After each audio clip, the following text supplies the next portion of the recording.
Arendt, elle écrit un truc qui s'appelle Eichmann à Jérusalem. Ah si, tu m'en avais parlé. Le procès de Eichmann, voilà. Ouais. Et elle montre que Eichmann, c'est un dignitaire qui est en charge de la logistique des trains pour les camps de la mort. Et il est rapté par Tsahal en Amérique du Sud pour faire un procès retentissant devant les journalistes. Et c'est le procès du nazisme. Et Israël veut montrer que le nazisme, c'est le mal. Par les traits d'Eichmann. Sauf que Eichmann, au fur et à mesure des interrogatoires, on se rend compte que c'est juste un pauvre type, quoi.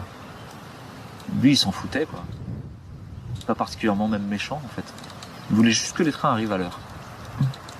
Il voulait pas regarder où allaient les trains. Parce que ça, c'était insupportable.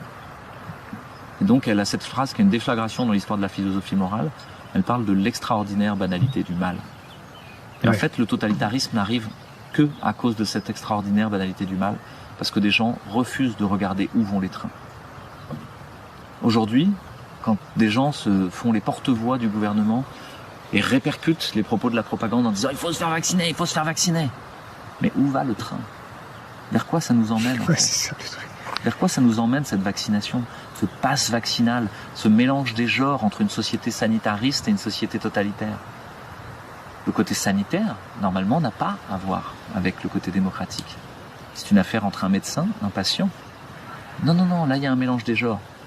Agamben, Hannah Arendt, Michel Foucault en ont déjà parlé de cette société techno-sanitariste, de Khmer blanc, en fait, qui impose leur pouvoir totalitaire.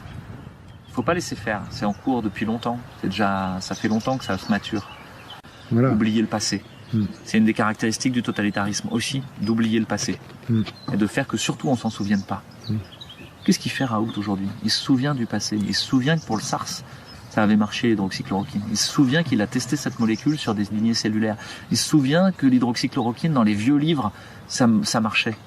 On a fait une vidéo avec Éric Loridan, qui a été censurée par YouTube, où juste il prend un très vieux manuel de médecine de 1910. Et il dit, pour les fièvres inconnues, avec retentissement respiratoire, prendre de la quinine.